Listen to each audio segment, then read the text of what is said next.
नगर दूषित हो रहा है सीते।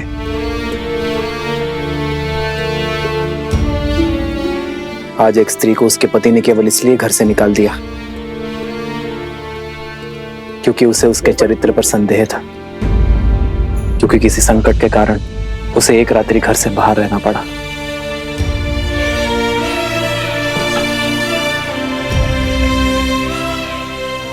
जैसे इस पात्र पर कालिक जमी है, वैसे ही कुविचारों की कालिक प्रजा के मन में जम गई है आर्य। तो हमें करना ये है कि अपने विचारों और विश्वास के स्वच्छ वस्त्र से इस कालिक को पोंछना है। जब कालिक साफ हो जाएगी तो हमारी अयोध्या फिर से दमक जाएगी। राम सिया राम सिया राम सिया राम, राम सिया राम सिया राम।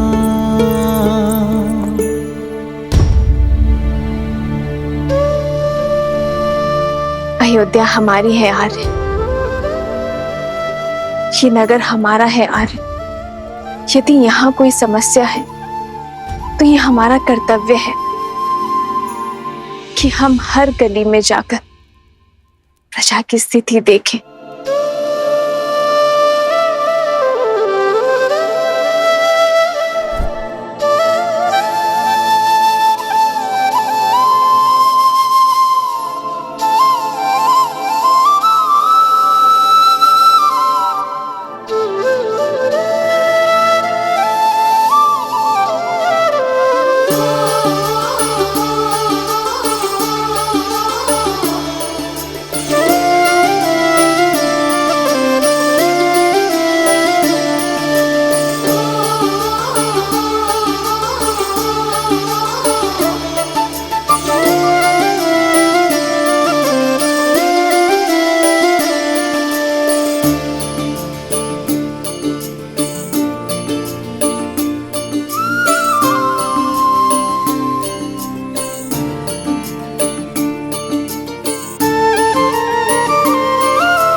प्रजा के विचार को जानने के लिए प्रजा का अंग बनना होगा सीते। जो एक राजा के आगे अपनी बात खुलकर नहीं कह पाएंगे, वो एक साधारण नागरिक के आगे अपनी बात कभी नहीं छुपाएंगे। प्रतिदिन आप पर गर्व बढ़ता ही जाता है आर्य। आप जितने अच्छे पति और पुत्र हैं, उससे भी अच्छे राजा हैं।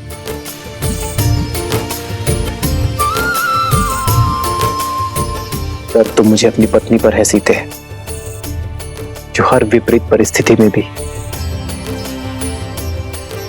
एक ढाल बनकर मेरे साथ खड़ी रहती है। जन्म जन्म का है ये संगम, राम रतन सीता वैभव धन। एक है पौरुष एक समर्पण, एक है रूप तो दूजा दर्पण। राम है लोचन सीता दृष्टि, राम है बादल सीता वृष्टि। राम सिया राम सिया राम सिया राम, राम सिया राम सिया राम, सिया राम सिया राम सिया राम सिया राम, राम सिया राम सिया राम, राम सिया सिया राम की जय जयकार, राम सिया राम सिया राम।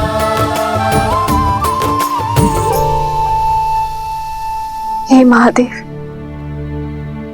श्री राम को इस युद्ध में विजय देना,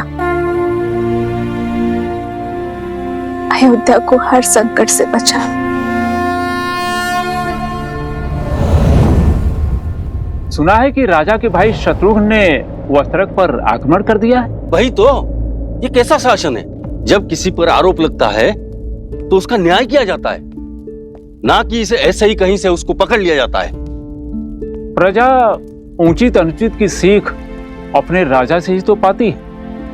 यदि हमारे रघुवंशी ऐसा समाज बनाना चाहते हैं जहां स्त्रियों की त्रुटियों पर पर्दा डाला जाए, तो ऐसे तो हम दूसरे नगर में पहुंच जाएंगे भाई।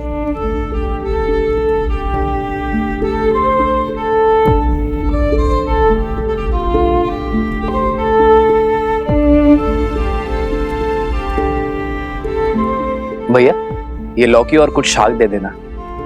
सुना है वस्त्रक को राजसभा में बुलाया गया है, कहीं उसका प्रश्न अनुचित तो नहीं? न प्रश्न अनुचित था, न पत्नी का परित्याग। खाने की वस्तुएं भी पवित्र है या नहीं है जांचा जाता है, परंतु पत्नी की पवित्रता कैसे जांचें?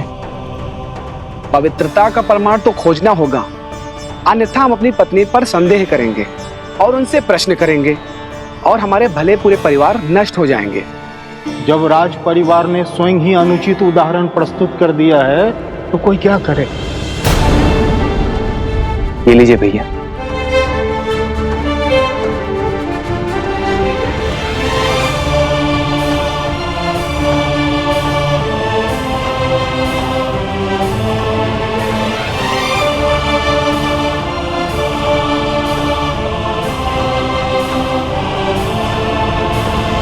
संस्कार से ही इसे पराजित किया जा सकता है।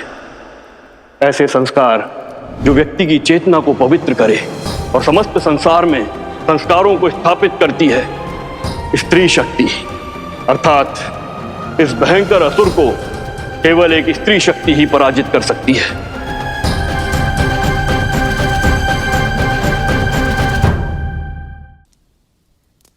पुंसावन संस्कार तो मंगल पूर्वक संपन्न हो गया। अब सीमांतो नयन की सज्जा प्रारंभ करनी है।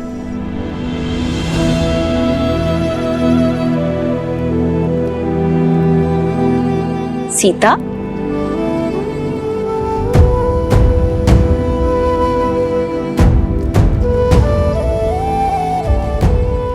पुत्री, अभी तक जाग रही हो? स्वास्थ्य तो ठीक है ना? आओ, बैठो बैठो। घबराहट हो रही है? चलती हूँ। मैं ठीक हूँ माता, बस श्री राम की प्रतीक्षा कर रही थी। आपके कक्ष में प्रकाश देखा तो यहाँ आ गई। आप अभी तक सोए नहीं? तुम्हारी नींद पति ने उड़ाई है और हमारी हमारे पुत्र ने। नींद ही क्या, दादी बनने के आनंद ने भूख और प्यास सब ले लिया है। पुत्री, इस अवस्था में कभी कुछ खाने का मन करता है या मन में कोई इच्छा भी जागृत होती है। तुम कहो तो कुछ बनवा दूं? भोजन नहीं, मैंने श्री राम से अपनी मन की इच्छा प्रकट की है। मैं कुछ समय के लिए वन में रहना चाहती हूँ, किसी महान ऋषि के सानिध्य में ज्ञान प्राप्त करना चाहती हूँ और श्री राम ने वचन दिया है कि वो मेरी इच्छा अवश्य पूरी करेंगे। उत्तम विचार है पुत्री। गर्भ अवस्था में गर्भ में जो संस्कार देते हैं उसी से उसका चरित्र और भविष्य निश्चित होता है। माता की दशा ही संतान में संस्कार देती है। पर दीदी, आश्रम का जीवन कष्टदायी होता है और इस अवस्था में विश्राम करना महत्वपूर्ण है।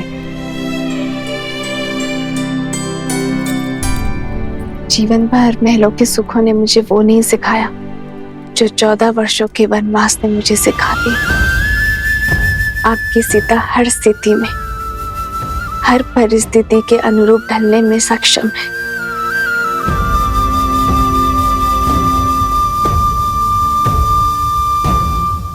भाइयों, ये सारा दोष इन नाविकों का है, तो धारा पार कराने की आड़ में अपना दूषित खेल खेलते हैं।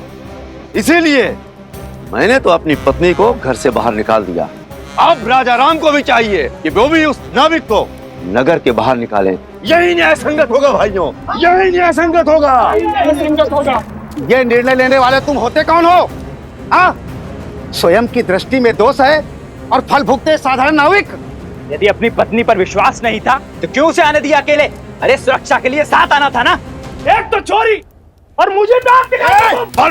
हाथ मत लगाना। तो क्या लाश से काम लूं? मारो मारो मारो मारो मारो मारो। रुकिए,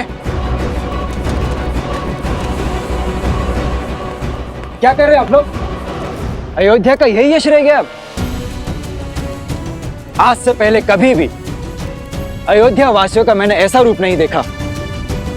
ये द्वंद्व छोड़िए, राज्यसभा में आ जाना। न्याय का निर्णय अब वहीं होगा, और अब किसी ने झगड़ा किया तो कारागृह में डाल दूंगा उसे, समझे?